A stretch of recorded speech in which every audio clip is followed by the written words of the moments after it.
first thing we're talking about is splits. So I'm going to have all three girls go into their basic right split. We're going to talk about hip placement real quick before I add in the blocks. So, as you'll notice, even though Kenna's not quite all the way down, her knee, her back knee is fully into the ground. That way, she's completely parallel with both legs. Her front leg, all of them, their toes are away from the floor, looking straight towards the mirror. Belly buttons straight towards the front, both hips straight towards the front. You should never be sitting in your hips. Show what I talk about, or what I mean by sitting in your hips. So that way. So if their knees are facing out, they're not over their back knee. So go back into those splits. Okay, Kenna's gonna stay right where she's at because she's not quite all the way down yet. Tate's gonna add in one block, keeping those hips nice and square. Now let's say you're where Tay is and you still have range of motion, then we're gonna add in an extra block. If you're adding in an extra block to the back, which I'm gonna do with Tegan, so she starts here, her hips are still down, so we have more range of motion. I'm gonna add this underneath the back knee, but once again, that knee has to be down into the block. She cannot be switching where her hips are facing. So we're adding from the back knee. The reason why we don't wanna add from the foot is because we don't want to add extra strain onto the knee, and we also don't want to risk them bending their back knee in their splits.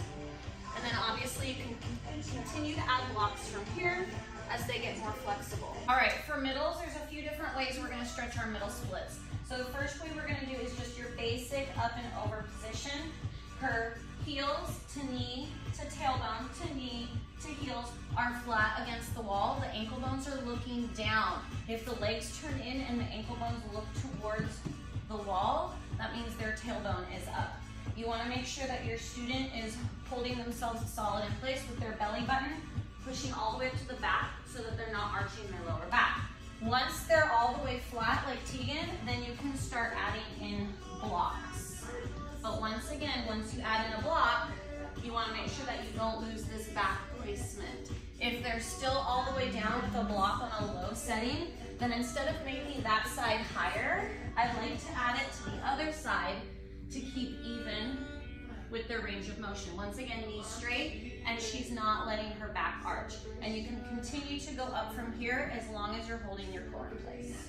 We're going to stretch our middle splits is in a turned out position. She's turning out from the backs of the legs, knees to the ceiling, ankles and big toes away from the floor. So she's going to start by reaching forward. If she can stay turned out and she's flat, then once again we add blocks.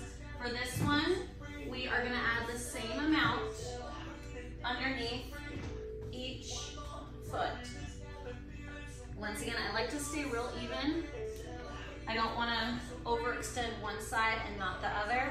And then you'll notice she's not flat here. Once she's flat, fully with her spine straight, then she can go higher from there, but continuing to stay turned out. Okay, another thing I want to talk about stretching is your hip flexors. This is a really important area to stretch because since we use our hip flexors to lift our legs, it gets extremely tight. And you want that range of motion with your legs behind you. So they're going to put their hands on their knees, and they're going to push forward in that hip flexor. Tegan, bring your foot out for me a little bit, because when you push into this hip flexor, a little bit more with that foot roll. There you go. You want your knee and your ankle in the same line. So they're going to hold this for 4 to 8 counts. Then they're going to grab the back foot, same arm as leg. And they're going to hold this for 4 to 8 counts. Then they're going to grab both and hold this, keeping those shoulders pinched back for 4 to 8 counts. This is really going to help with anything where the leg has to travel behind you.